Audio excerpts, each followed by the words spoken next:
If I start singing Sherlock's theme, do not worry, it's alright because I've just read The House of Silk by Anthony Horrowitz. This book has a stamp by Sherlock Holmes Conan Doyle estate we have here in the back. And so this stamp means that this Sherlock Holmes novel was approved by the society who nowadays detains the ability to protect Conan Doyle's rights. In this book we can see that the author, Anthony, he did a lot of research about the Victorian period, and we can see that he captures Conan Doyle's essence, the writing style, but it also has a touch of the 21st century. So, for example, sometimes I find it really hard to understand some of the words that Conan Doyle writes and the writing style because it's not from this century. But Anthony, he has like this essence of Conan Doyle to write stories, but he also has like the grammar structure and everything like a little bit like the 21st century. I really don't know how to explain this for someone who hasn't read the book yet. But if you start reading it, you will understand what I am saying. You will. It was a good book. I gave it 5 out of 5 stars in Goodreads because it was amazing.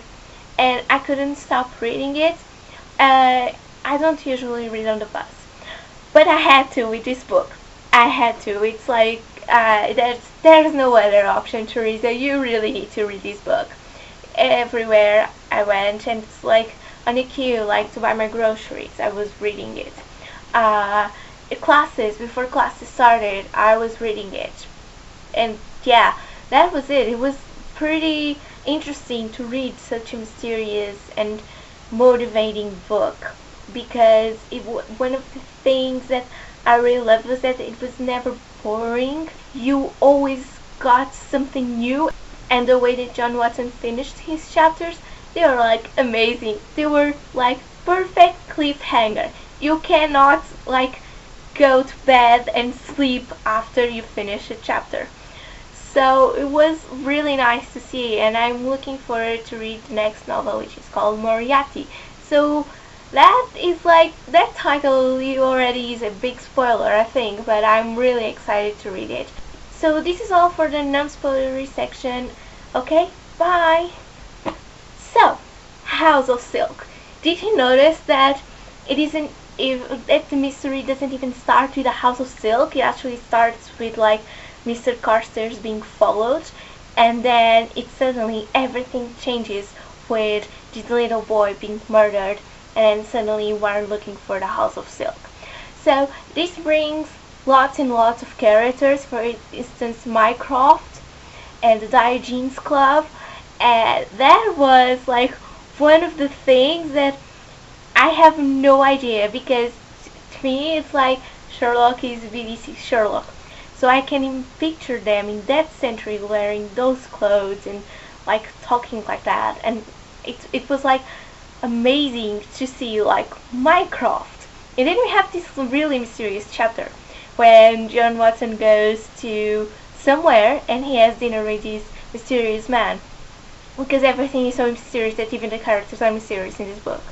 And so then we find out in the end it was Moriarty, and then you're like, it was Moriarty, and he was awesome. He apparently said to John that he should stop investigating the House of Silk. And we know that this is House of Silk because it all starts with the white ribbon. And by the way, that was really freaky. Like, the boy is dead and he has a white ribbon on his wrist, and then you're like, what the hell is this? And then suddenly, like, there are other people who also have the white ribbon, and including like Sherlock.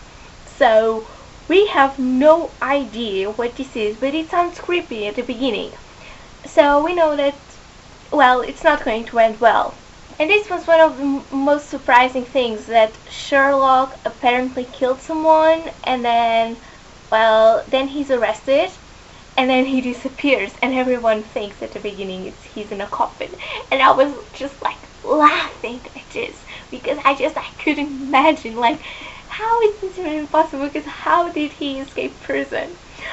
And he was in a coffin, and after all, he wasn't in a coffin. After all, it was all other thing. Yeah, I sometimes read Sherlock's adventures, and I've never read like book. I mean, except like Studying Pink. So I really love this one, and it's like made for the 21st century people, if you know what I mean. So it's like really amazing to see how the writing style evolves. This book like really got into my heart because it was so special and so amazing, and suddenly we have a crime, and suddenly we are looking for another crime, and etc, etc, and all of this evolved into a really big gigantic ball that it's like it is a crime, it is more than one crime with just one motive.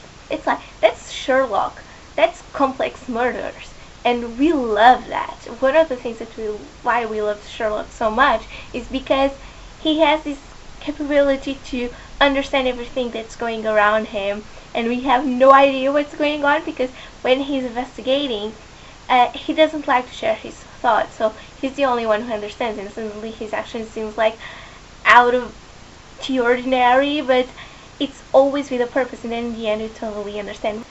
One of the things that this book failed me was we never actually got to see who murdered Ross's sister, and I think that was like actually really important, because if Sherlock was alone in the street, like, and apparently he really fired, so what happened? Who murdered that girl? That is the only thing that I think it should have been explained. I'm Teresa, thanks for watching, have a good Easter, and I'll see you next time. Goodbye!